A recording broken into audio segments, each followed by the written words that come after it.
"Do you always run like you're being chased, Mr. Brooks?" Jerome almost stumbled mid-stride. The voice came from his left, low, steady, a little amused. He turned his head and nearly missed a breath. Claire Whitmore. His CEO, the Claire Whitmore. Out here at dawn, running beside him like it was the most natural thing in the world. Her gray running jacket clung to her shoulders, her blonde hair tied tight, her pace sharp and clean. No entourage, no chauffeur, no assistant with a latte and tablet, just her, the lake breeze, and the steady rhythm of her feet hitting the asphalt beside his. He wasn't sure what shocked him more, that she knew his name or that she'd just made a joke. "Depends who's behind me," he said, matching her pace. A hint of a smile tugged at her lips. Good answer. The air smelled of wet grass and morning fog.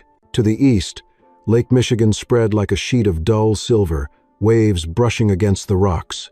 It was 5:45 a.m. his hour.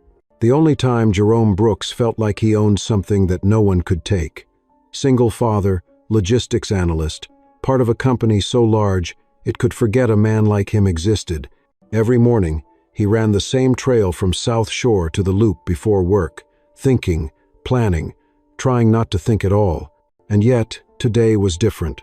He shouldn't have been here, not beside her. 5 miles? She asked, glancing sideways. 6, if the day's bad, he said. Make it 7, she replied. You'll need the endurance. He raised a brow. Endurance for what? She looked straight ahead, the faintest trace of challenge in her tone. For a promotion. He laughed, short and surprised. That's how you do performance reviews now? Only for those who can keep up. They ran, side by side, neither speaking, neither slowing. Every step sent old aches through his legs, but pride wouldn't let him fall behind. She was faster than he expected, relentless even. Her breathing was controlled, her stride efficient.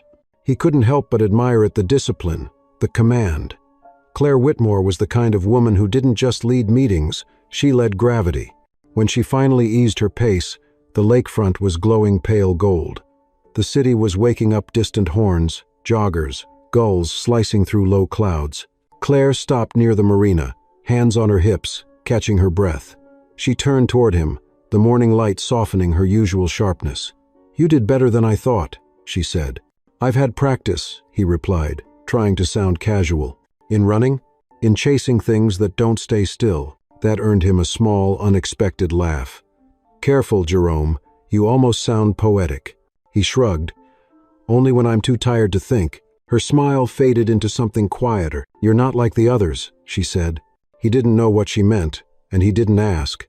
Instead, she gestured toward a corner cafe tucked behind a row of brick townhouses. Coffee's better there than in any boardroom. Come on. He hesitated. Shouldn't you have security or something? Not at 6 in the morning. The city's too tired to care who I am. Inside the cafe, warmth and the smell of espresso greeted them. The barista nodded at her. Clearly she'd been here before. Claire ordered 2 black coffees. Jerome tried to pay, but she shook her head. You ran 6 miles with your boss. I think you earned it. They took a corner seat by the fogged window. For a moment, neither spoke. Outside, the street still shimmered from last night's rain, a few taxis gliding past like yellow ghosts. Finally, she broke the silence. Tell me something, Jerome. Why do you work here? He frowned. Why does anyone work anywhere? I'm not asking about survival, she said, stirring her coffee, though it didn't need stirring. I'm asking about purpose. He thought for a moment. My daughter, he said. She's 7. I want her to see me doing something that means something, not just paying bills. Claire leaned back, studying him. That's rare. Having kids? No. Knowing why you wake up every morning. He looked at her, curious now. You know why you do? She smiled faintly, eyes distant. Because if I stop, everything I built will start to sink, and I'm not ready to watch it drown. The words hit him harder than he expected. Beneath the control, the CEO mask, there was fatigue, loneliness even. It made her human, maybe too human. He sipped his coffee. For what it's worth, your company gives decent health insurance. That's kept us both running. Then I'm glad I'm doing at least one thing right. They sat a while longer, talking about nothing and everything, the chaos of logistics, Chicago traffic, her favorite diner on 53rd Street. He found himself laughing more than he had in months. When she laughed back, it wasn't the polite, PR-ready sound he'd heard in town halls. It was genuine, like the sound of someone remembering what it meant to breathe. Eventually, she checked her watch. "You should get going," she said. "You have a 9 o'clock meeting with Mark Ellison." He blinked. "How do you—" She smirked. "I'm the CEO, remember? I know everyone's schedule." "Well," he said, standing, "if you ever want to fire me, maybe warn me before we hit mile 4. She laughed again. "Noted. But for now, keep running. You might surprise us both." Outside, the morning rush was beginning. Commuters hurried across crosswalks, phones in hand, faces already tired. Claire disappeared into a waiting car, sleek and black. Jerome stood on the sidewalk, feeling the pulse of the city around him. For a moment, he didn't move. The world felt tilted, like something had shifted slightly out of place, but maybe, just maybe, into something better. He walked toward the train station, earbuds dangling but no music playing. The sound of her voice echoed in his head. "Do you always run like you're being chased?" He thought of the bills waiting at home, of Zara's laces never staying tied, of the small victories that never made headlines. Maybe he was being chased by the weight of proving himself, by the eyes that never quite saw him. When he got home, Zara was at the table drawing superheroes again. "Daddy, you're late," she said. "Had to run a little farther today," he replied, setting down his bag. "Did you win?" she asked. He smiled. "I'm not sure yet." Later, after she left for school, he looked out the window toward the lake. The wind carried the faint hum of the city. For the first time in years, he didn't just feel like running. He felt like chasing. And somewhere across the skyline, a woman in a gray tracksuit might have been thinking the same. Jerome hadn't planned on seeing her again so soon. He told himself that their strange, early morning run was a one-time thing, an accident of timing and curiosity. But 2 days later, an email hit his inbox. Meeting request National Expansion Project presenter Jay Brooks. The sender, Claire Whitmore. His fingers hovered above the keyboard. For a moment he thought it was a mistake, maybe meant for another Brooks somewhere higher on the corporate ladder. But the subject line had his department code, his floor, his name spelled perfectly. No mistake, no warning, just a quiet declaration that his life was about to change. By 9 a.m., he was sitting outside the glass-walled boardroom on the 49th floor, heart pounding hard enough to feel it in his throat. The skyline glared back at him from every window cold, gleaming towers that made him feel smaller than he wanted to admit.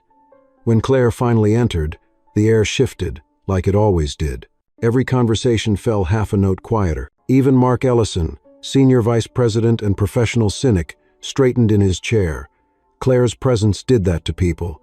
She didn't command attention, she absorbed it. "Good morning, everyone," she said, voice calm but firm. "Let's get started." Her eyes flicked toward Jerome briefly, almost imperceptibly, before turning to the others. He tried not to notice, tried not to feel the tiny surge of pride that came with being acknowledged in a room where men like him usually didn't exist. He was the only black face at that table that wasn't a framed diversity poster. The meeting moved quickly. Projections, margins, expansion, logistics. When Claire called his name, Jerome's stomach tightened. "Mr. Brooks has been analyzing our supply chain vulnerabilities," she said. "He's identified inefficiencies that could save us 7 figures if we adjust vendor routes in the Midwest." She stepped aside slightly, letting him take the floor. That, he realized, was her way of handing him a microphone no one expected him to hold. Jerome walked to the front, palms damp, voice low but steady. "Morning," he began, clicking through the slides. "I won't bore you with graphs. The data tells a simple story. We're spending too much on distance and losing time to convenience." He looked up, saw a few skeptical faces, but continued. "If we shift 20% of our shipments through Chicago's regional hub, we cut both. The math isn't glamorous, but it's honest." There was a pause, a kind of vacuum that follows when people don't know whether to listen or dismiss. Then Claire nodded once, slow and deliberate. "That's the kind of clarity we need." Mark gave a tight smile. "Impressive work," he said, his voice smooth but his eyes sharp. "You've got quite a knack for presentation, Mr. Brooks. Tell me how'd this little collaboration with the boss come about?" It wasn't a question. It was a seed of rumor, wrapped in politeness. The room chuckled softly. Claire didn't flinch. "He earned it," she said. "That's how." Then calmly, "Let's stay on topic." The meeting went on, but the damage had been done. The glance, the tone, the quiet laughter, it was enough to plant suspicion in the corners where prejudice likes to grow. Afterward, in the hallway, Mark clapped Jerome's shoulder. "Good show, Brooks. You're really making waves. Just remember, water can drown as easily as it lifts." Then he walked away, leaving the faint scent of expensive cologne and something meaner. Jerome stood there, unsure whether to feel proud or insulted. He didn't see Claire again until later that afternoon. She appeared by his cubicle like a shadow in tailored gray.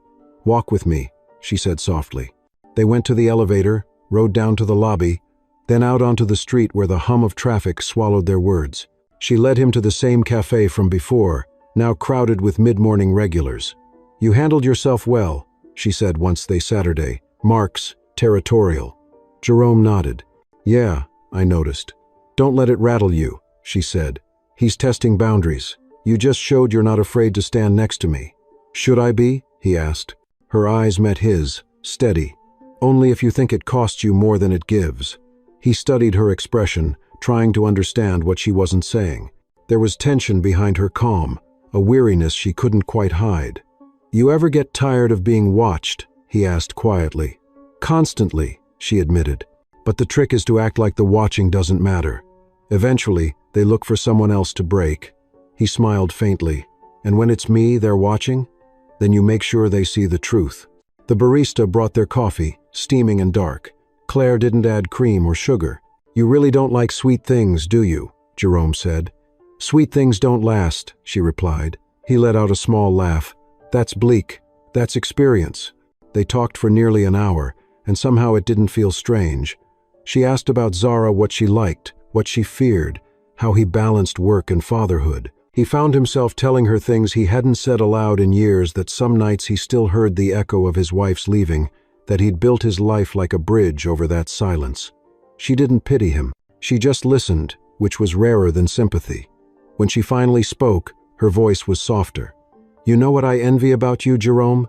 I can't imagine what a CEO would envy." "You still have something to lose," she said. "That's a kind of wealth most of us spend too early." Huh. Her phone buzzed. The spell broke. She looked down, sighed, and stood. "Duty calls." "I'll finish my coffee," he said. "Take your time," she replied, then paused. "And Jerome?" He looked up. "Next time you run, start at Grant Pier, 5:30. She smiled, brief and secret. "You'll understand why." Then she was gone.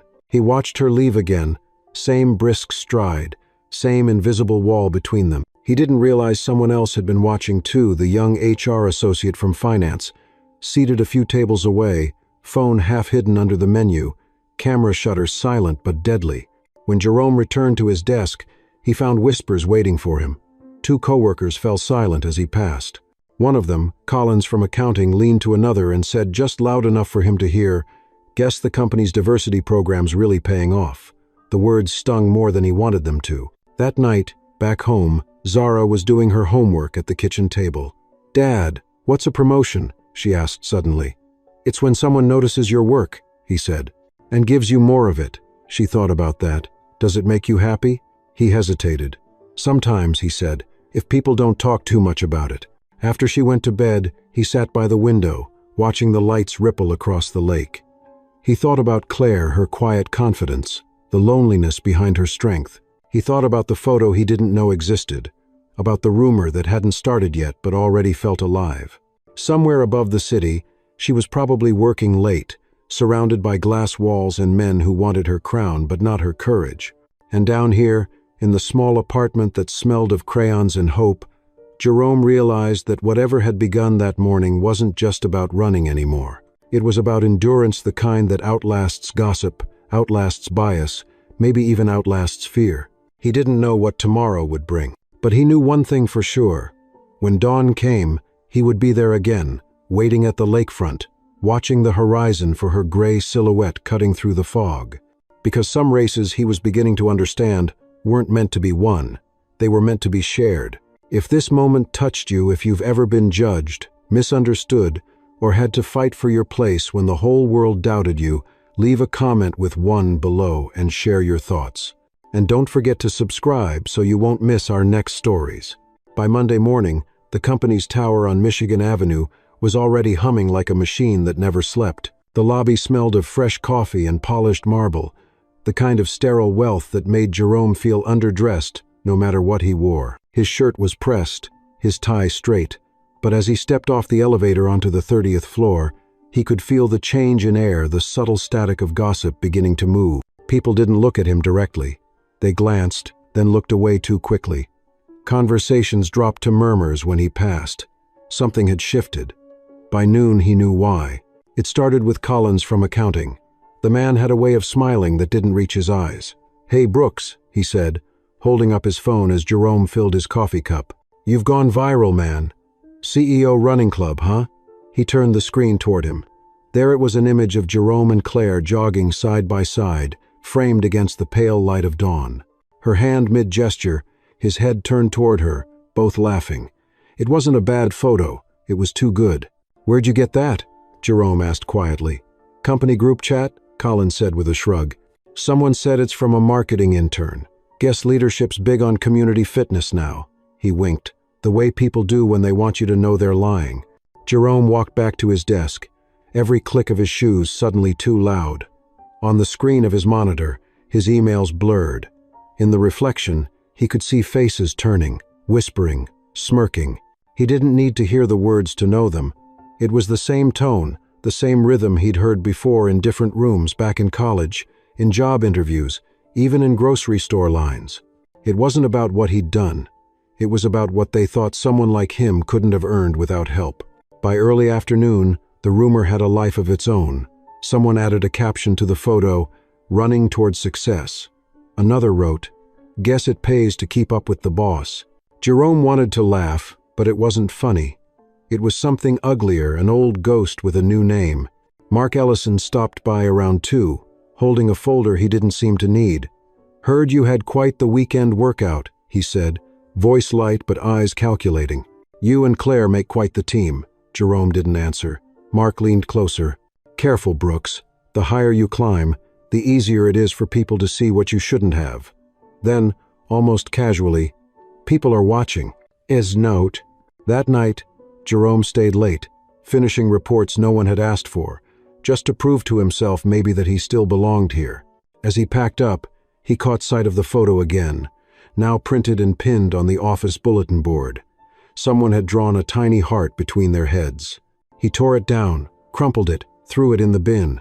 On the way out, he passed the janitor, an older man named Ralph, who'd worked there since the building opened. Ralph glanced at him, quiet sympathy in his eyes. "You didn't do nothing wrong, son," he said. "Sometimes they see what they want to see." Jerome nodded, but the words didn't help much. The next morning, Claire called a meeting. Her voice came over the intercom. Department leads and project analysts to the boardroom at 9. When Jerome walked in, the room was already full. Mark stood near the window, pretending to check his phone. The projector hummed softly. Claire entered, her heels precise against the floor. She looked every bit the untouchable executive again, hair smooth, blazer sharp, expression unreadable. No trace of the woman who'd shared coffee and quiet honesty days earlier. "Thank you for coming," she began. "We're finalizing the Midwest expansion proposal today. I expect professionalism and focus." Her eyes flicked across the table. For a moment, they landed on Jerome, quick as lightning, then moved on. The meeting was long, meticulous. Charts, contracts, supply chain maps. When it ended, Mark smiled his thin smile. "Excellent leadership as always, Claire, and Brooks' good work cleaning up the data, though I imagine you had personal motivation." A few chuckles rippled around the table. Jerome's jaw tightened. Claire's gaze snapped toward Mark. "Enough," she said. The laughter stopped. "If anyone here thinks professionalism and decency are optional, they can reconsider their employment." Her tone was ice. Meeting adjourned. After everyone left, Jerome stayed seated, staring at the polished surface of the table. Claire lingered too, collecting papers she didn't seem to need. "You don't have to defend me," he said finally. "That's not why I did," she replied. He looked up. "Then why?" "Because I've been where you are," she said quietly. They didn't think I belonged here either. He wanted to believe her, but the gulf between their worlds still felt too wide. "It's different for me," he said. "You know that." She nodded slowly. Yes, but the feeling isn't. They walked out together, though not side by side. Outside the boardroom, two employees passed, eyes darting between them. The whispers began again. Claire turned to him. "Don't engage," she said. "You'll only feed it." "What if it's already eating?" he asked. She didn't answer. That night, Jerome sat at home with Zara, helping her with her spelling words. She looked up suddenly. "Daddy, are people at your job nice?" He hesitated. "Some are," he said carefully. "Some forget how to be." "You should tell them to remember," she said simply. "That's what Mrs. Jenkins tells us when we fight." He smiled. "Maybe I will." Later, when she fell asleep, he stood by the window again, looking at the city spread out in gold and shadow. Somewhere, he knew, Claire was fighting her own kind of war behind those glass walls. He thought about her, how she'd looked at him in the meeting, the flicker of regret or fear, or both. The connection between them wasn't simple anymore. It was tangled, dangerous, and real. At 10:47 p.m., his phone buzzed. A text, "Grant Pier, tomorrow, 5:30. No name, but it didn't need one. He stared at the message for a long time before typing back, "I'll be there." When dawn came, the air was colder. The trail was empty, except for her. She stood by the water, watching the sky turn from gray to pink. When she saw him, she didn't smile. "You heard the rumors," she said. "Everyone has. Let them talk," he said. "I'm not running from noise." She looked at him for a long moment. "Then run with me," she said finally. They took off together, matching pace, breath for breath. For a while, neither spoke. The only sound was the rhythm of their feet, the wind against their skin, and the quiet truth that, despite everything, they had chosen to keep moving. The lake smelled different after sunrise, saltless, but sharp, like metal and memory. Jerome kept his pace steady beside Claire, not because he needed to prove anything now, but because the silence between them felt strangely safe. They ran until their breathing evened out, until the noise of the city dimmed behind them. For a few minutes, the world was just pavement, pulse, and the sound of wind dragging across the water. Then Claire slowed, finally stopping near the pier. She braced her hands on her knees, eyes fixed on the horizon. "They won't stop talking," she said without looking at him. "I thought they'd get tired of it, but gossip's like fuel, it burns longer than truth." Jerome leaned on the railing, catching his breath. "You sound like you've been here before." "I have," she said. "Only last time, I was the intern who must have charmed her way in." She gave a small, humorless laugh. "It's funny. You think the higher you climb, the less you'll hear it. Turns out the air's thinner, but the voices carry farther." He wanted to say something, anything, but the words stayed behind his teeth. She straightened, brushing hair from her face. "Does it bother you, the talk?" He hesitated. "It bothers me that Zara's teacher probably saw that picture by now." Claire's eyes flicked toward him, guilt flashing there. "I'm sorry," she said. "I should have."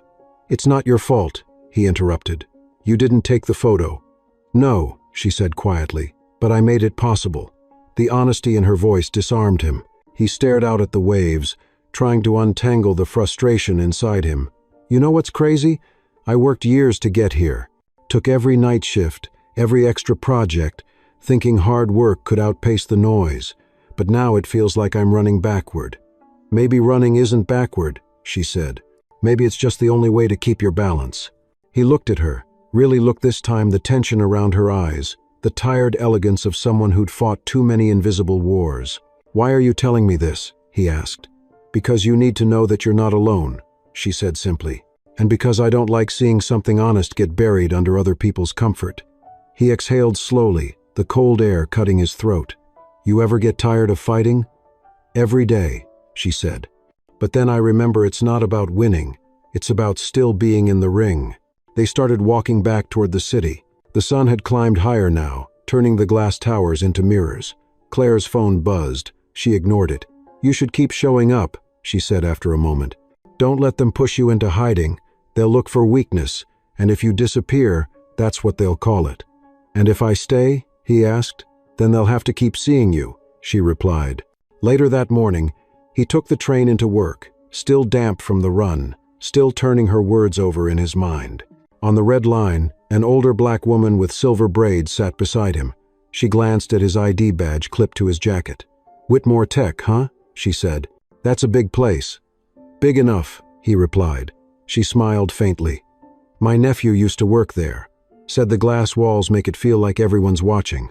Jerome looked out the window. "They are," he said. She chuckled softly.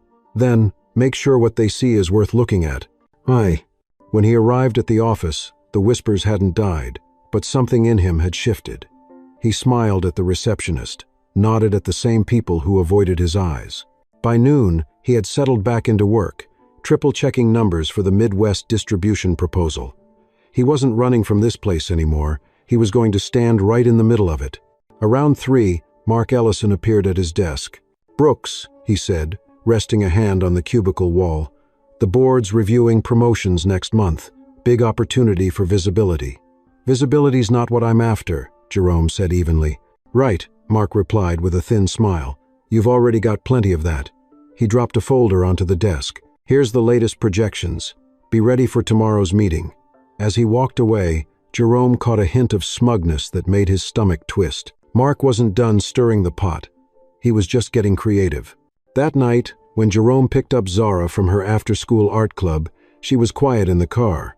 He asked what was wrong, and she said, "My teacher showed us an article about your company. There was a picture of you. Some kid said, you were the boss's friend." The word friend came out like something she didn't understand but had already been taught to distrust. He swallowed hard. "What did you say?" he asked. "I said my dad runs faster than anybody," she answered, looking at him. "That's true, right?" He smiled, voice thick. "Yeah, baby, that's true." After she went to bed, he sat in the living room, lights off, scrolling through his phone. The photo had made its way onto a blog. Rumors of workplace favoritism. Whitmore CEO faces questions. The comments were worse than the article. He knew what he was doing. She's covering her tracks with diversity spin. Typical corporate optics. Each sentence carved a little deeper. He tossed the phone aside, stared out the window. For a brief moment, he considered quitting, walking away before the whispers drowned him. But then he thought of Zara, how she'd looked at him in the car, certain that her father was still faster than the world chasing him. At dawn, he was back on the trail. Claire was already there, stretching by the water. "You came," she said, relief flickering through her expression. "You didn't think I would?" "I wasn't sure," she admitted. "Most people don't show up twice when it starts to hurt." "Then they're not runners," he said. She smiled faintly. "No, they're survivors." They started jogging side by side, their breath falling into rhythm. For the first few minutes, neither spoke. Then she said quietly, "You did good today. I heard what Mark tried to pull." "He's good at it," Jerome said. "Better than me, maybe." "No," she said, "just louder." Into. They stopped halfway across the pier, watching the first ferry glide past. "You're going to have to decide," she said. "What's worth fighting for here? Your place, your pride, or something bigger?" "What's bigger than both?" he asked. She looked at him then, eyes steady. "Truth," she said, "even if no one claps for it." Jerome nodded slowly. The city stretched behind them, golden and cruel. He thought about everything he'd already lost, and everything he refused to give up. "Then I guess I'll keep running," he said. "Good," she replied softly, "because I don't plan on stopping." As they turned back toward the city, the sun finally broke free of the clouds. The light hit their faces, warm and blinding. For the first time in weeks, Jerome didn't feel like a shadow chasing someone else's footsteps. He felt like a man running his own race, one that might actually be worth finishing. The email went out at 8:07 a.m., sharp. The subject line was simple: Whitmore Ethics Reminder, Professional Conduct and Public Perception. No name, no accusation, just that sterile kind of corporate warning that pretends to speak to everyone while targeting one person. By 8:10, Jerome had already read it twice. By 8:15, he realized every pair of eyes in the office had too. He didn't need to ask who had sent it. The tone reeked of Mark Ellison, tight, polished, self-righteous. It wasn't the first time Mark had buried a knife beneath good grammar. But this time, the cut was meant to bleed him publicly. Jerome kept his face still as he worked, typing formulas, checking shipments, pretending the world wasn't shrinking around him. But the whispers grew louder, softer, meaner. Two analysts at the next cubicle traded jokes under their breath. "Guess you don't need a Harvard MBA if you've got a good jogging partner," one said. The other laughed. "Running has its perks, man." He tried to ignore them, but each word landed like grit beneath his skin. Around noon, the break room filled with the sound of a dozen voices pretending not to gossip. He stepped in to refill his coffee, and the laughter stopped cold. Someone had printed the same photo again, him and Claire running side by side, and pinned it to the bulletin board beneath the headline, "Whitmore's Diversity in Motion." Someone had even scrawled in marker beneath it, "Equal Opportunity Fitness." Jerome stared at it for a long second, then tore it down, crumpled it, threw it into the trash. No one said a word, but he could feel them watching, the satisfaction of small cruelty lingering in the silence. He left the room before his anger cracked his composure. On his way back to his desk, he passed Mark leaning against the glass partition, phone in hand, smirking faintly. "Rough morning?" Mark asked. "You know how these things go. People love a story. You should be flattered. You're trending internally." Jerome kept walking, but Mark's voice followed him. "Hey, Brooks, just remember it's not about what's true, it's about what sticks." That night, Jerome couldn't sleep. Zara was curled up in her room, the soft hum of her nightlight filling the hallway. He sat on the couch, phone in hand, scrolling through comments he should have ignored. Someone had leaked the photo to a corporate blog. The post was already spreading.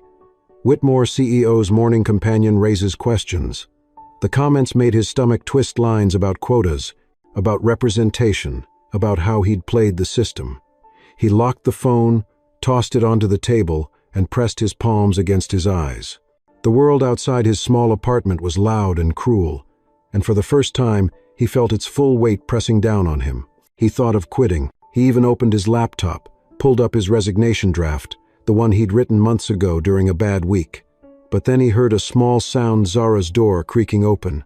"Daddy," she whispered. He turned. "What's wrong, baby?" She shuffled out, dragging her blanket. "I had a dream. You were running, but people were chasing you." He smiled weakly. "Did I win?" She nodded. "You didn't stop." He tucked her back into bed, smoothing her hair. "That's the trick," he said softly. "You don't stop, no matter how loud it gets." The next morning, the office felt colder. He arrived early, hoping to avoid the stairs, but Mark was already there, leaning over Claire's assistant's desk, voice low and polished. When Jerome walked past, Mark smiled like he'd been waiting for him. "Morning, Brooks," he said. "Got a minute?" Jerome paused. "Make it quick." "Just wanted to offer some advice," Mark said, stepping closer. "Optics matter.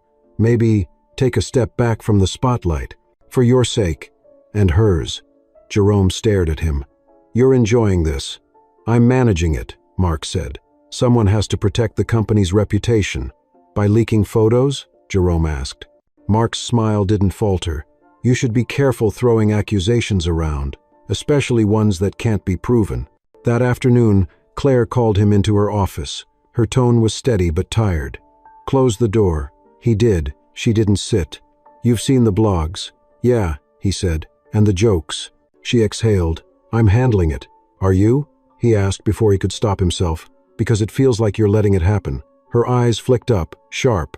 "You think I can control every whisper in this company?" "No," he said quietly. "But I think you could choose which ones you answer." The room went still. She looked at him a long moment, then softened. "You're right," she said finally. "You don't deserve this." "Neither do you," he said. That broke something in the air between them, a silence more human than corporate. "I'm going to talk to the board," she said, "and I'll make sure your name isn't dragged through any more of this." "That'll only make it worse," he said. "They'll say you're protecting me." "Then let them," she said. "They already are."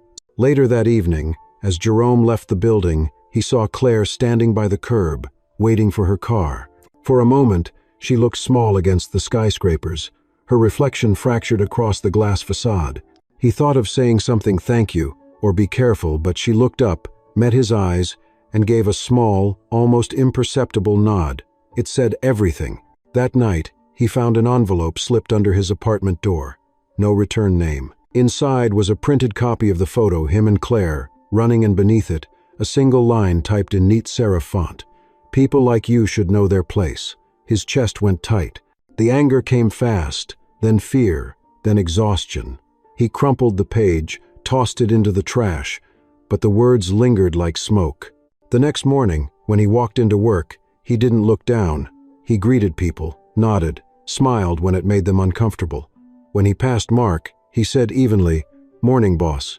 Mark frowned, confused by the calm. Jerome kept walking. If they were going to watch him, then let them watch him stand. By midday, Claire sent a message through her assistant. "Meeting, conference room B. Bring your numbers." When he entered, she was alone. No board members, no pretense. "You ready?" she asked. "For what?" "For the noise to get louder," she said. "But I promise you this, we're not running from it anymore." He looked at her, saw the faint tremor in her hand before she hid it behind her back. "Then let's start now," he said. Outside, Chicago pulsed like a living thing, indifferent, relentless. But inside that glass room, for the first time, Jerome felt something like balance returning. The rumors were still there, waiting, whispering, circling like wolves. But he wasn't prey anymore. He was the one still standing, still breathing, still running. And if the world insisted on chasing him, then so be it. He'd make damn sure it never caught him. By the end of that week, the city had turned gray with sleet, the kind that made every street glisten like metal and every breath feel like glass. Jerome watched the rain beat against the window of the office, the distorted skyline staring back at him. The whispers hadn't stopped.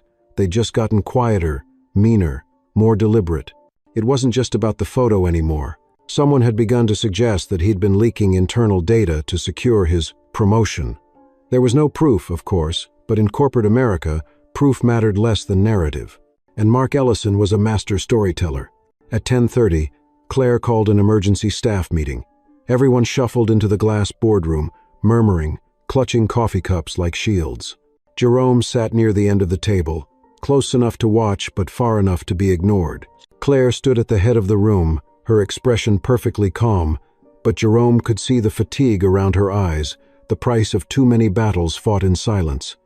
"There's been a data breach," she said simply. The room stilled. "An internal document from our Midwest expansion proposal was leaked to the press. I don't know who did it yet, but we will find out."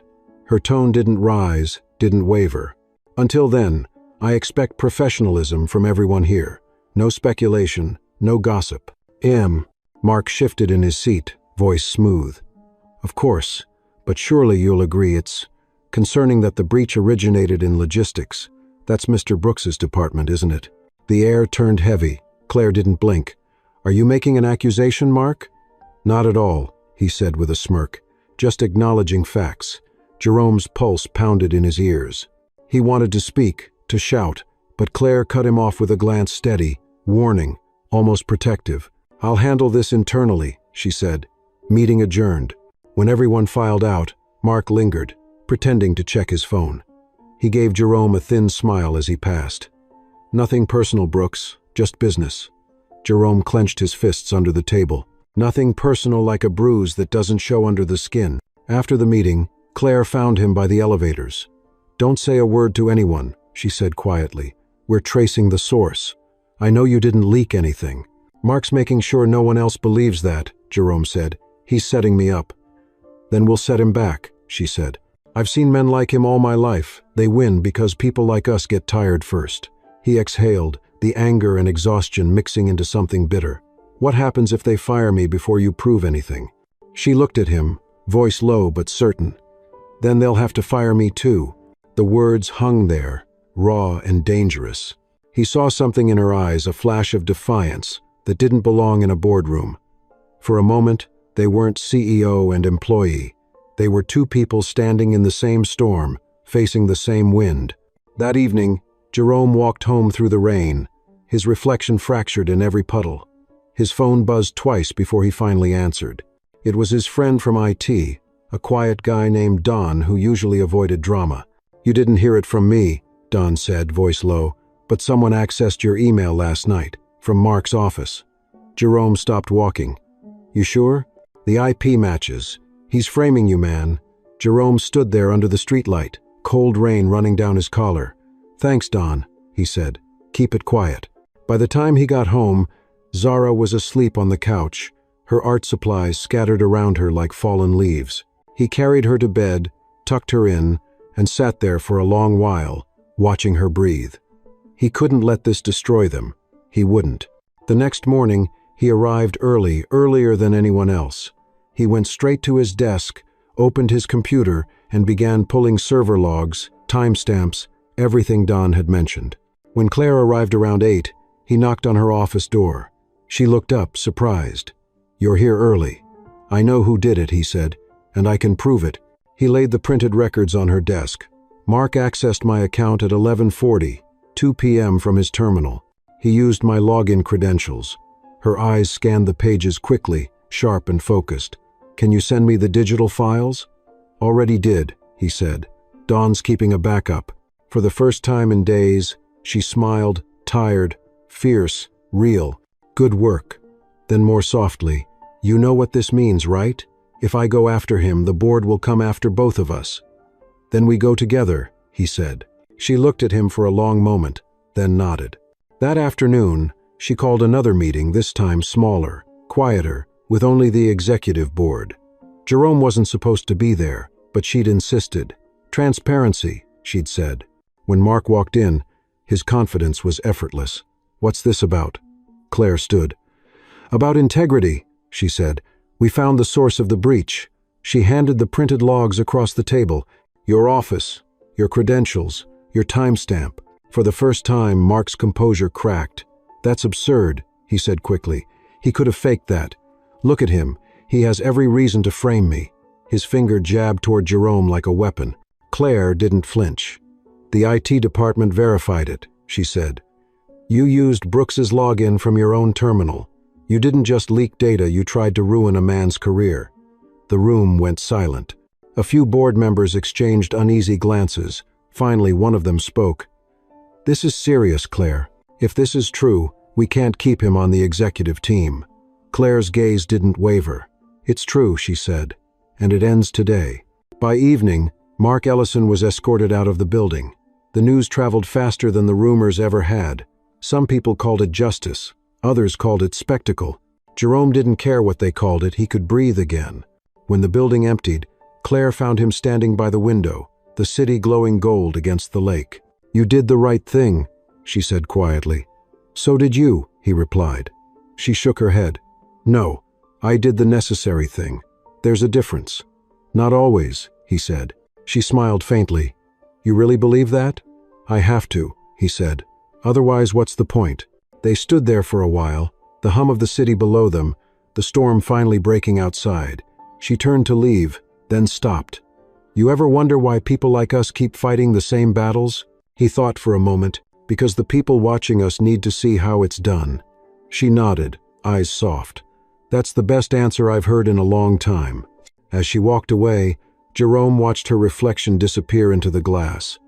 He felt something shift deep inside him, not victory exactly, but something steadier, something like belonging. The whispers would fade, the truth would stay.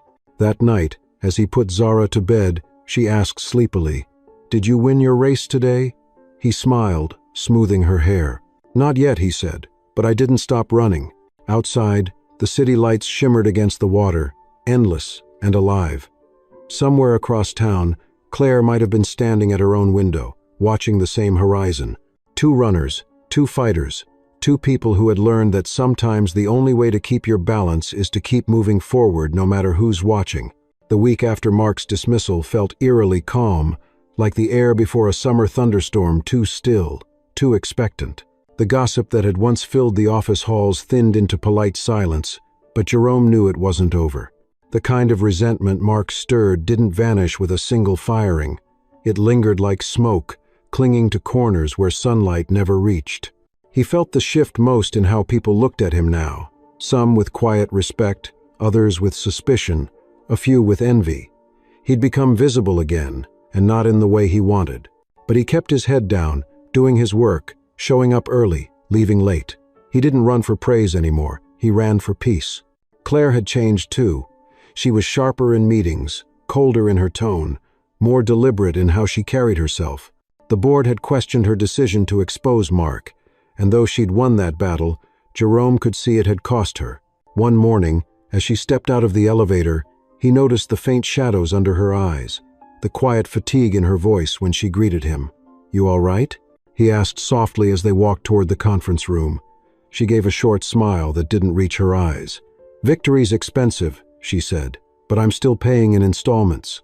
That day, the company launched a new internal initiative, Integrity and Inclusion. Posters went up in every hallway, featuring stock photos of diverse smiling employees, all staged optimism. It was meant to heal the image after Mark's scandal, but for Jerome, it felt hollow. Still, he participated in good faith, giving short talks about work ethic and mentorship to younger staff. When one intern, a nervous girl named Leah, asked him, "How do you stay calm when people underestimate you?" He paused, then said, "By remembering that their limits don't define mine." The room went quiet for a moment, and he realized how much he'd changed. By Friday, Claire called him into her office again. The door shut softly behind him, and for once, she wasn't standing behind her desk. She was sitting on the couch, sleeves rolled up, hair loose, a rare glimpse of the woman beneath the title. "We're going public," she said. "Next quarter." Jerome blinked. "The company?" "Yes. IPO announcement next week. Everything we've done, every projection, every report, it's about to matter more than ever." He whistled softly. "That's big. It's more than big," she said. "It's dangerous. One misstep, and the press will resurrect every scandal they can, including the one we just buried." He understood instantly. "You mean the photo?" She nodded. "It's still out there. It could resurface any day. I want you to be ready for that." "Ready how?" he asked. "By knowing who you are before they try to tell you," she said. "Because they will." That night, Jerome took Zara to Navy Pier. The city lights reflected off the water like shattered gold. She wanted cotton candy, and he bought two, just because. As they sat watching the Ferris wheel, she leaned against him and asked, "Do grown-ups get scared?" He smiled faintly. "More than they admit." "You scared?" she said. He thought about Claire's warning, the photo, the eyes that might never stop watching. "A little," he said. "But being scared's okay. It means you've got something worth holding on to." Monday came with thunder, literal and metaphorical. At 9 a.m., a financial blog posted a story, "Whitmore Tech's CEO under fire, old scandal resurfaces amid IPO rumors." And there it was again, the photo, cropped tighter this time. The caption read, "Questionable relationship raises ethical concerns." Within an hour, it was everywhere, LinkedIn, Twitter, even a news site that called it an image of power imbalance. The words were slick, the judgment swift. Jerome's inbox filled with unread messages, his phone with notifications. By noon, the company was in crisis mode. Claire called an all-hands meeting. The auditorium was packed, tension thick in the air. She stood on the stage, microphone in hand, her poise intact but her eyes hard. "Yes," she said plainly, "that photo is real. Yes, it's me and Mr. Brooks. And yes, we run together. Because that's what we do at Whitmore. We run toward problems, not from them. This company doesn't believe in guilt by rumor. It believes in results. And if you think integrity looks like silence, then you've mistaken fear for virtue." Her words landed like thunderclaps. The room stayed frozen, stunned, then slowly, hesitantly, applause began. Not everyone clapped, but enough did to shift the air. Jerome, standing in the back, felt something rise in his chest that wasn't pride exactly. It was relief, maybe even gratitude. She hadn't distanced herself. She'd chosen truth over safety. After the meeting, she found him in the hallway. "They'll still talk," she said quietly. "They always do." "Then let them," he said. "You said it yourself. We run toward problems." She smiled, the first real one he'd seen in weeks. "Then you'd better keep up." But the storm hadn't passed. That night, a reporter showed up outside his apartment. "Mr. Brooks," she called as he walked Zara inside. "Can you comment on your relationship with Miss Whitmore?" He ignored her, locking the door behind him. His hands shook as he tucked Zara into bed, but he forced his voice steady. "Just noise," he said. "It'll pass." The next morning, Claire called him early. "I'm sorry," she said. "This is my fault." "No," he said firmly. "You didn't take the picture. I built the kind of company where people thought it meant something else," she said. "That's on me." "Then build it better," he said. "You already started." There was a long pause on the line. "You sound like someone who's not planning to quit," she said. "I'm not," he replied. Zara thinks I win every race I run. I can't prove her wrong now. That evening, when he finally closed his laptop, he opened his window and listened to the rain return. The city shimmered beneath it, restless and alive. He thought about the word integrity, how easy it was to print on posters, how hard it was to live when people were watching. Maybe the truth wasn't about who ran faster or who led stronger. Maybe it was about who kept running when the road turned ugly.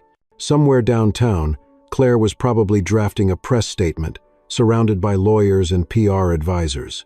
Somewhere in the noise, Mark Ellison was probably reading the headlines with satisfaction, still convinced he'd won something. But Jerome wasn't thinking about any of them. He was thinking about the next morning, the next run, the next breath. He knew the world would keep watching. He knew it might never forget. But as he looked at the horizon bleeding light through the storm clouds, he understood something. New people could twist a story, but they couldn't outrun the truth. Not forever. And tomorrow, when the dawn came, he'd be on that trail again, because running, for him, wasn't escape anymore. It was defiance. It was survival. It was faith. The following week unfolded under a restless sky. Chicago couldn't decide between winter and spring. The air swung from sharp cold to teasing warmth in the same afternoon. Inside Whitmore Tech, the same confusion reigned, half the company ready to move on, the other half feeding on scandal like it was oxygen. Jerome felt it in the way conversations paused when he entered a room, in how smiles seemed careful, curated. But he didn't flinch anymore. He had learned that silence could be armor if worn right. The noise was still there, but it no longer owned him. What surprised him most was how Claire held her ground. The board had pressured her to issue a formal apology, to distance herself from the incident. Instead, she stood in front of shareholders and said, "I won't apologize for trust. I'll apologize when we stop earning it."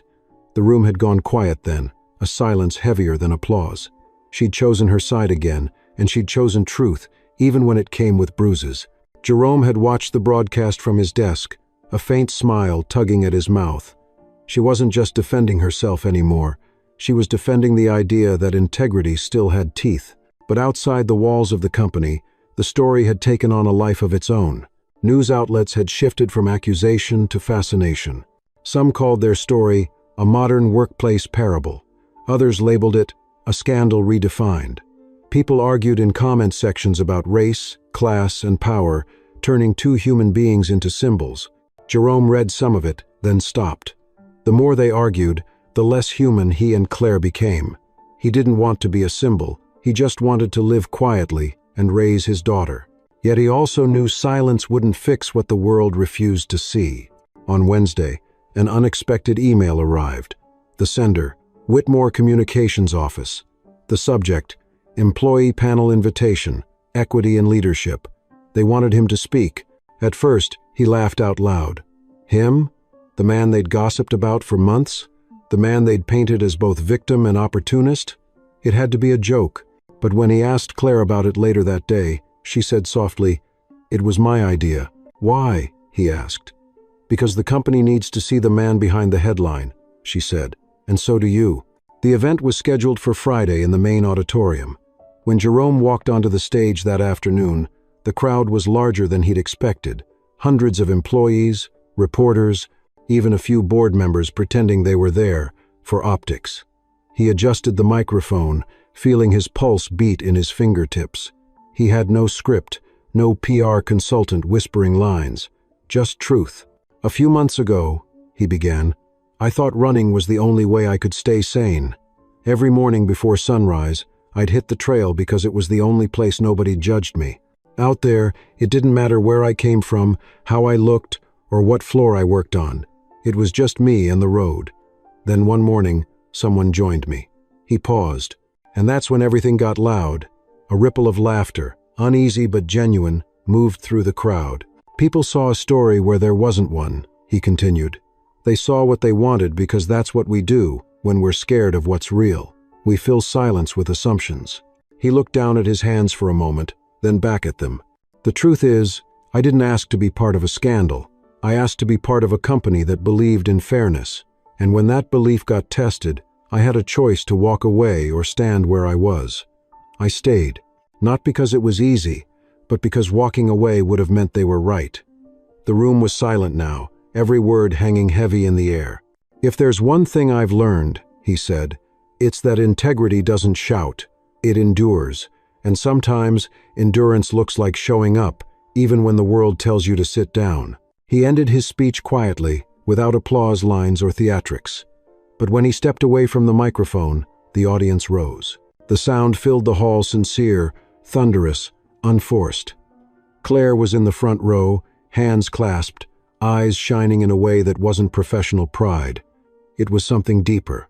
When he met her gaze, there was a wordless understanding between them. This wasn't the end of the story, but it was the first time it had stopped hurting to tell. After the event, Claire found him backstage. "You were brilliant," she said. "You made them see." "I wasn't trying to," he said. "I just wanted to breathe again." "That's what truth does," she said. "It makes space for air." They stood there for a moment, close enough that he could hear her heartbeat under the hum of the lights. He wanted to tell her how much her courage meant, how much she'd changed the way he saw himself. But before he could, her phone buzzed. "The board wants me upstairs," she said. "Apparently I've caused another PR ripple." "You good?" he asked. She smiled faintly. "Always. But if I'm not keep running, one of us has to."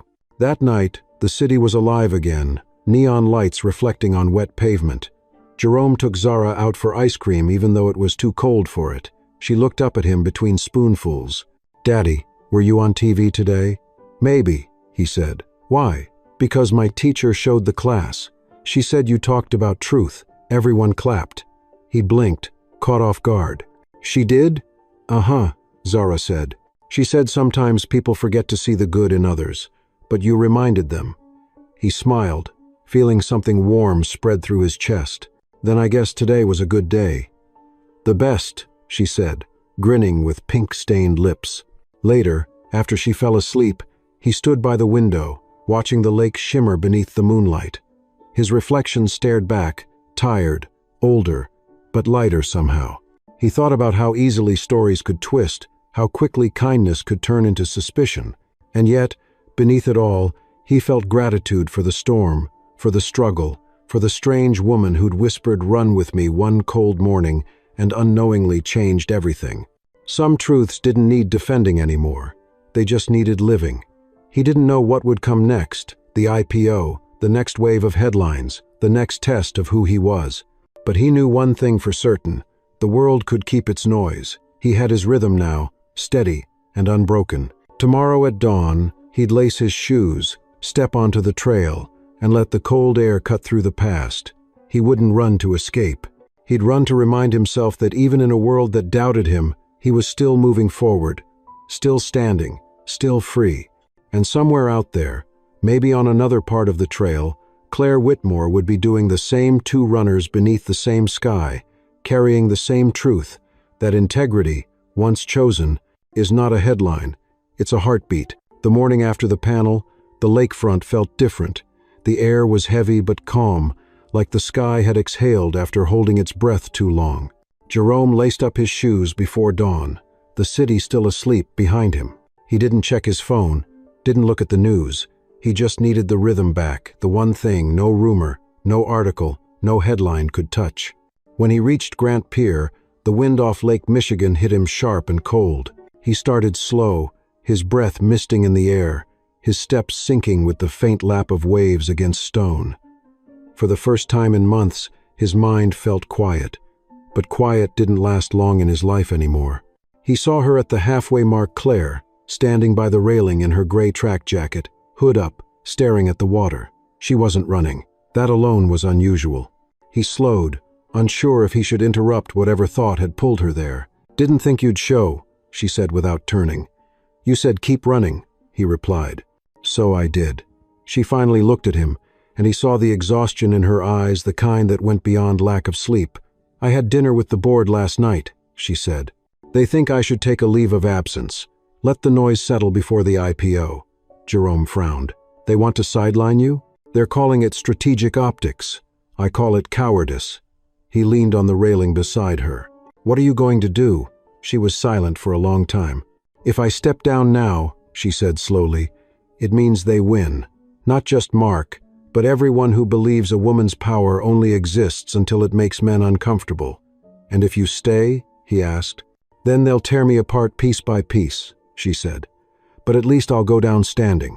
The wind whipped her hair across her face. She looked almost fragile in that moment, but the kind of fragile that steel gets before it cools.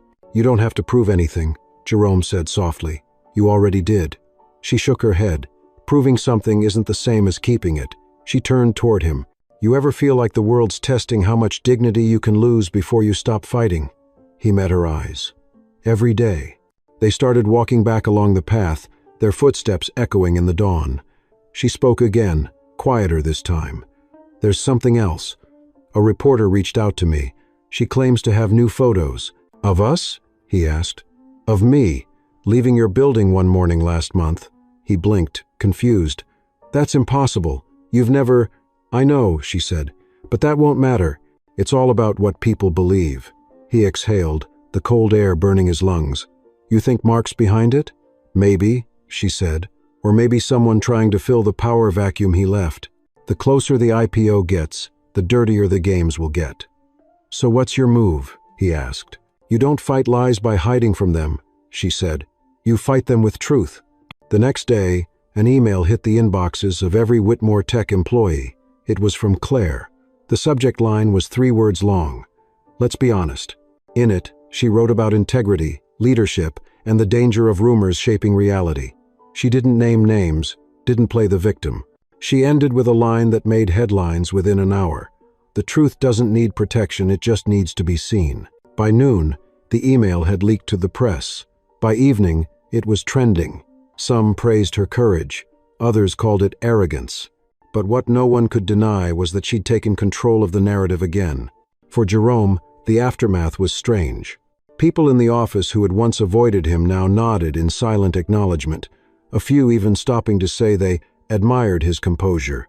It felt hollow, performative, but he accepted it anyway. Progress, even shallow progress, was still motion. Later that week, he was invited to a community forum downtown, where local leaders wanted him to speak about resilience and racial equity in corporate America. He didn't feel qualified, but he went. The room was small but packed, filled with faces that looked like his men and women who knew what it meant to work twice as hard for half as much. After his talk, an older man approached him, his hand calloused, his voice deep and slow. You did good, son, he said. But don't forget their respect ain't the reward. The reward is knowing you stayed human when they tried to make you forget how. That night, those words stuck with him. He sat at his kitchen table after Zara went to bed, staring at the city lights blinking outside his window. Maybe that was what all this was about, not winning or proving or climbing, but remembering what stayed pure when everything else turned gray. The next morning, Claire didn't show up at the office. Rumors spread fast. Some said she'd been suspended, others that she'd resigned. Jerome texted her, but no reply came. Hours later, an alert flashed across his phone. Whitmore CEO faces board rebellion amid media scandal. His chest tightened. He knew what this meant. They'd forced her out. He left the office before anyone could stop him, heading straight for the lakefront. He found her exactly where he expected, on the same bench they'd stopped at weeks ago after their first long run together. She was staring out at the horizon, her phone buzzing relentlessly beside her, ignored. You heard, she said when he approached. They want my resignation by morning. And if you don't give it, then they'll strip me of it anyway. He sat beside her. The city hummed quietly behind them, traffic and wind blending into a single restless sound. You built that place, he said. They can take your title, but not what you made of it. Maybe, she said, but they'll rewrite the story. Then write it louder, he said. She turned toward him then, really looking at him, and he saw the edge of something breaking, not weakness, but weariness. You ever wonder what would have happened if we'd never met? She asked. All the time, he admitted, and every time, I thank God we did. She smiled faintly, then laughed softly, almost disbelieving. You always know what to say. No, he said, I just say what's true. The wind picked up again, cold but cleansing. She stood, pulling her hood up. I'll be fine, she said. I just need to remember who I was before all of this noise. You're still her, he said. You just forgot how to hear yourself. She paused, then reached out and touched his shoulder lightly. Don't let them quiet you either, Jerome. The world needs men who don't run from their reflection. And women who don't apologize for their strength, he said. She smiled one last time before walking away, her figure fading into the mist that hung low over the pier. Jerome watched her until the gray swallowed her whole. He stood there for a long time, the wind sharp on his face, the city slowly waking behind him. Somewhere deep inside, something settled, not peace exactly, but purpose. He knew whatever happened next, they had both already won something bigger than reputation. They'd kept their humanity intact in a world built to strip it away. When he finally turned toward home, the sun had begun to rise, a slow bloom of gold spreading across the water. For the first time in months, it didn't feel like he was running toward or from anything. He was just walking steady, unbroken, alive. The morning after Claire's resignation hit the news, the city seemed quieter than usual, like even the air was holding its breath. Jerome stood in his kitchen, pouring coffee into a chipped mug, the news playing low on the TV. Whitmore Tech announces leadership transition following internal board decision, the anchor said in that polished tone reporters use when pretending neutrality. No mention of betrayal, no mention of injustice, just clean words to cover messy truth. Zara walked in, rubbing her eyes. "Daddy, is that your boss?" she asked, pointing at the screen where Claire's photo filled the frame. "She was," he said softly. "What happened?" "Sometimes," he said after a moment, "people have to walk away from things they built so the truth can breathe again." Zara nodded in the simple way children do when they don't need to understand everything to feel it. "She'll be okay," she said. "Yeah," he whispered. "She will." When he got to the office, the atmosphere was surreal. Claire's nameplate was gone from her door, replaced with a temporary tag that read, "Acting CEO, Board Appointment Pending." The company's official email had already been sent out, thanking her for her visionary leadership and commitment to ethics. Hypocrisy, Jerome thought, reading the words. The same people who'd quietly undermined her now praised her in past tense. The corridors buzzed with careful voices, every sentence beginning with, "It's such a shame," and ending with, "But maybe it's for the best." Jerome kept his head down, but the silence around him was louder than the whispers used to be. By mid-morning, he received a meeting request from HR subject line, "Future role clarification." He knew what that meant. The company wanted distance. He'd been Claire's protégé, her project, her controversy. And now, with her gone, so was his protection.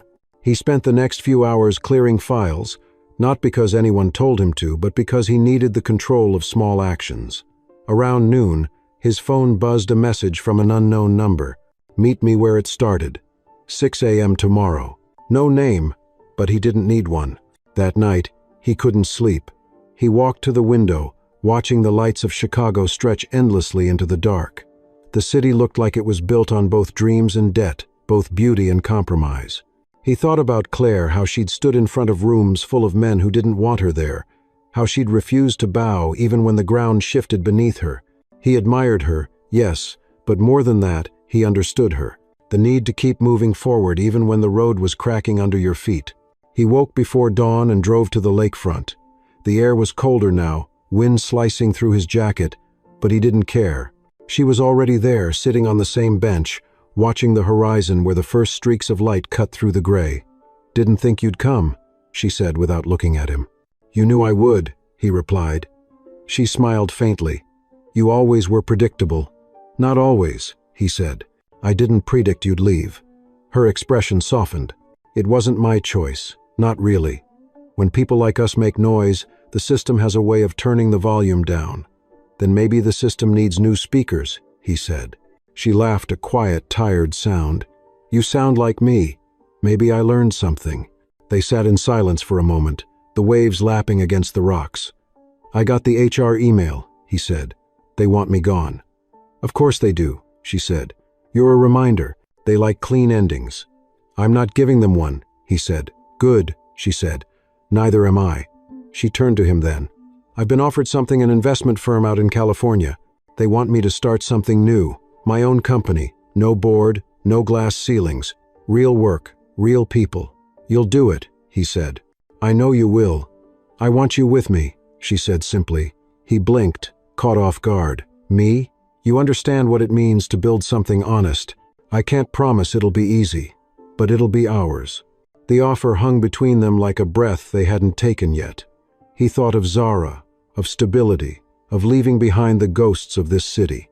He thought of everything they'd both endured just to stand here bruised but not broken. "When do you leave?" he asked. "Next month," she said. "The paperwork's already in motion. I just wanted to tell you in person, to give you the choice." "You already know my answer," he said. "Yeah," she said softly, "but it feels good to hear it anyway." The sun broke through the clouds then, a pale, uncertain light spilling across the lake. It hit her face, and for a moment, she didn't look like the fallen CEO or the woman who'd fought the system. She just looked free.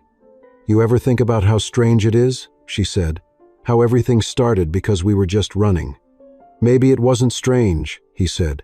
"Maybe it was the only way the universe could make us slow down long enough to see each other." She smiled, eyes glistening. "That's the kind of thing that belongs in a book, Jerome. Or a podcast," he said, grinning. She laughed, really laughed this time, the sound cutting through the cold like sunlight. As they stood to leave, she reached out, touching his arm lightly. "Whatever happens next," she said, "promise me something." "What's that?" "Don't stop running, even when the road changes." "Only if you promise not to stop leading," he said. "Deal." The next few weeks passed in a blur. Claire's official resignation letter was published, and the company stock dropped briefly before stabilizing. The board released a statement thanking her for her dedication to ethical progress. Jerome stayed long enough to finish his reports, train his replacement, and clean out his small cubicle. The day he left, a few colleagues stopped by to shake his hand, some out of guilt, some out of genuine respect. As he walked out of the building for the last time, he didn't look back. Some chapters don't need revisiting to stay alive. A month later, he and Zara boarded a flight to California. She was thrilled about the ocean, the palm trees, the idea of starting fresh. He was quiet, thinking of what lay ahead: a new company, a new vision, another chance to build something that couldn't be torn down by whispers. Claire was waiting at the arrival's gate, sunglasses on, coffee in hand, the same calm confidence that once filled boardrooms now softened by sunlight. "Welcome to the West Coast," she said. "You ready?" He smiled. "Always." As they drove toward the coast, the sky opened wide, blue and endless. The wind whipped through the car windows, carrying the faint smell of salt and possibility. Claire glanced at him. "Do you think we'll ever stop being haunted by the past?" He looked at her, then at the road ahead. "No," he said, "but maybe that's the point. The past doesn't disappear, it just teaches you how to run better." She smiled, eyes on the horizon. "Then let's see how far we can go." And as the car sped along the Pacific Highway, the ocean stretching out beside them like a promise, Jerome finally understood what freedom felt like. Not the absence of struggle, but the presence of purpose. Whatever storm came next, they'd face it the only way they knew how together, running toward the light. 6 months had passed since Jerome and Zara traded the biting Chicago winds for the soft Pacific air. California had a different rhythm, slower, warmer, yet filled with its own kind of urgency. The morning smelled of salt and eucalyptus, and every sunrise looked like a quiet promise. Claire's new company, Lumatech, had taken shape faster than anyone expected. It started in a modest office near San Diego, a renovated warehouse with glass walls and sunlight pouring in through skylights. No boardroom politics, no cold marble lobbies, just a team of people who believed in what they were building. And at the heart of it all were Claire and Jerome, two people who had learned, through fire and rumor, what honesty costs and why it's worth paying anyway. Each day began the same way. Claire arrived early, laptop in one hand, black coffee in the other. Jerome would already be there, checking logistics, reviewing production reports, his sleeves rolled up, his calm presence grounding the whole place. There was something unspoken between them, something that hummed quietly beneath their work. It wasn't romantic yet, not in the way people might imagine, but it was intimate in its understanding. They didn't need to speak much to communicate. Sometimes, a glance across the office was enough. One Friday afternoon, as the last of the team trickled out, Claire leaned against the doorway of Jerome's small office. "You ever stop to think how far we've come?" she asked. He smiled. "Every day, usually when I'm stuck in traffic." She laughed, the sound light and easy. "I mean it. We were headlines, Jerome. Now we're builders again. Builders with less money, he teased. But more freedom, she countered. And I'd take that trade any day. There was a pause, one of those soft silences that carried more truth than words. She hesitated, then said, "You've been quiet lately. You okay?" He nodded slowly. "Just adjusting. It's strange, you know, to have peace after so much noise. Feels almost unnatural. Peace takes getting used to," she said. "Especially when you've lived your life waiting for the next blow." "You ever stop waiting?" he asked. She looked at him for a long moment. "Not yet," she admitted, "but I'm learning to trust the quiet." The next week, Lumatech secured its first major contract, a green energy partnership that would put them on the map. Reporters started calling again, this time with praise instead of scandal. Jerome handled the logistics, Claire the vision. Together they turned chaos into structure, failure into foundation. And yet, beneath the success, old ghosts lingered. One evening, Claire found him standing outside, staring at the ocean. "You look like you're trying to solve something," she said. "Just thinking," he said. "About what?" "About the past," he said. "How it never really leaves. How even now, sometimes I hear their voices, those boardrooms, those whispers, and I wonder if they were right about me." She stepped closer. "You mean the ones who called you lucky?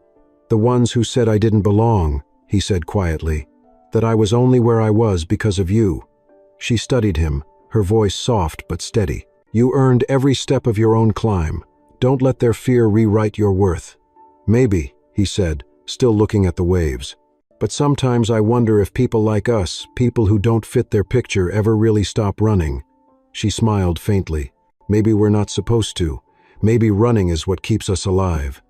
The next morning brought new turbulence. A journalist from a major outlet contacted Claire for an interview. "They want to revisit the Whitmore story," she told Jerome, exasperated. "They say it's a redemption piece, but I don't trust it." "Then don't do it," he said. "You don't owe them closure." "I know," she said, "but maybe other people do. Maybe someone needs to hear that we made it out." "We're not out yet," he said. "We're just further down the road." She did the interview anyway.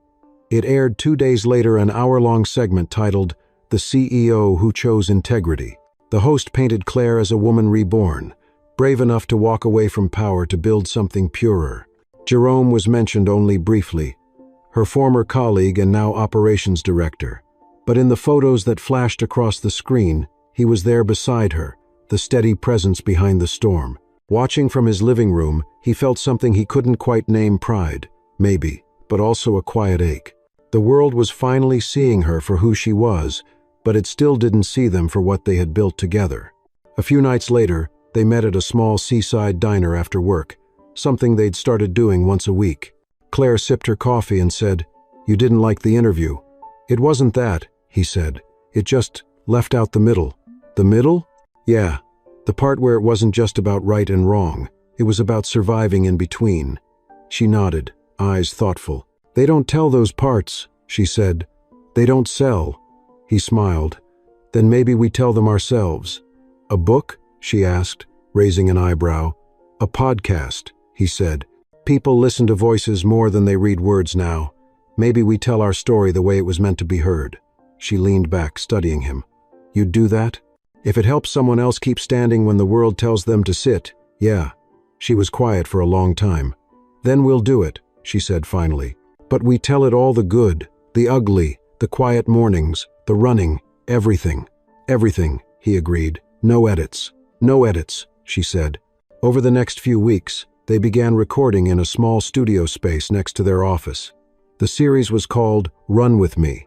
It wasn't polished or scripted. It was raw, full of pauses, laughter, and confessions that caught them both by surprise.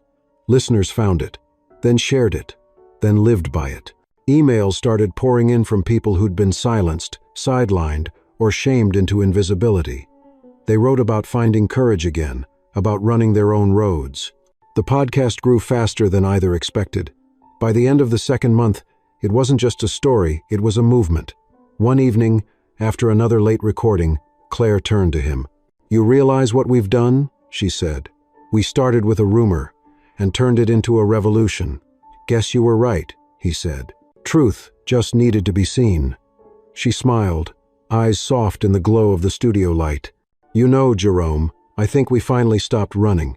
He looked at her, the quiet weight of all they'd survived between them. "No," he said gently, "we just found something worth running toward." Outside, the night stretched wide and open. The world was still noisy, still imperfect, still learning. But for the first time, they weren't afraid of the noise. They were part of it, louder, brighter, honest, together. By the time Run With Me hit its 1-year anniversary, the world had changed in ways neither of them had expected. The podcast had grown beyond a story. It had become a voice for thousands who'd lived through quiet injustices. People wrote from every corner of the country, saying how Jerome's steady honesty and Claire's fierce compassion helped them believe again. A retired teacher from Detroit wrote that she'd found the courage to confront her old employer after years of discrimination. A nurse from Alabama said she played every episode during her night shifts because it sounded like hope with a heartbeat. They didn't realize it, but they had become symbols again, but this time, not of scandal or power. They had become symbols of truth, lived out loud. Still, for all the noise and recognition, life in California had found its rhythm. Mornings still began at the trail, where the ocean wind met the hills. Jerome and Claire still ran together, their conversations often wordless but never empty. Zara was growing fast, more confident, more curious. She'd started sketching drawings of her father and Claire running under the sunrise. "You two look like superheroes," she said once, showing them her picture. "Not really," Jerome said with a grin. "Just people who got tired of being afraid." "That's what superheroes are," she replied simply. He didn't argue. Lumatech had flourished under their partnership. They'd hired more staff, expanded projects, and launched initiatives for young engineers from underrepresented backgrounds. Claire had made it her mission to build what Whitmore never could, a company that didn't just talk about equality but lived it. She called it the Long Run Program, a mentorship system named after the idea that change isn't a sprint, it's endurance. Jerome oversaw the logistics, as always, but he'd become more than an operations director now. He was her right hand, her moral compass, the quiet strength behind every bold decision she made. And she knew it. One evening after work, as they locked up the office, Claire said, "Do you ever think we were meant to end up here?" He smiled. "Sometimes. But other times, I think we just refused to stop moving long enough for life to pin us down." She laughed. "Maybe that's the same thing." "Maybe," he said. "But I like to think we earned it." Later that week, they were invited to a leadership summit in San Francisco. The theme was Rebuilding Trust in a Divided World. Claire was asked to be the keynote speaker, and she insisted Jerome join her on stage. "I'm not a public speaker," he said. "You're not a politician either," she replied. "That's why they'll believe you." The conference hall was enormous, hundreds of business leaders, journalists, activists. As they walked out together, the lights dimmed and a hush fell over the room. Claire began. "2 years ago, I thought integrity was a slogan, something you put on a company wall to make investors feel safe. Then I learned it's not about words, it's about what you do when the world stops clapping." Her voice was calm, steady. "They called it a scandal. I called it a beginning." She turned slightly toward Jerome. "And then I met someone who reminded me that truth isn't about being loud, it's about standing tall." He took the microphone reluctantly, but spoke with the same unshakable sincerity that had carried him through everything. "People ask how we kept going. The truth is, we didn't have a choice. The moment we stopped, the world would have written the rest of our story for us. So we ran. And somewhere along that road, we realized we weren't running from them anymore. We were running towards something better." The applause that followed wasn't thunderous. It was warm, real, the kind that fills a room like sunlight. After the speech, people came up to thank them. Some cried. One older woman, tears streaking her cheeks, whispered to Claire, "You made me believe in fairness again." That night, as they drove back down the coast, the Pacific stretched out endless beside them. "Do you think it ever really ends?" Claire asked. "What?" "The fight, the proving, the explaining." He thought about it for a while before answering. "No," he said. "But maybe that's okay. Maybe the point isn't to end it, it's to keep doing it with your head high." She nodded, smiling faintly. "Spoken like a man who's found peace." "Peace is a moving target," he said. "You chase it by living right." Weeks later, an email arrived that stopped him cold. It was from Mark Ellison. The name alone felt like a ghost stepping out of the dark. The message was short. "I've been following your work. Looks like you landed on your feet. I didn't. I'm sorry for what I did. I was wrong." Jerome read it 3 times.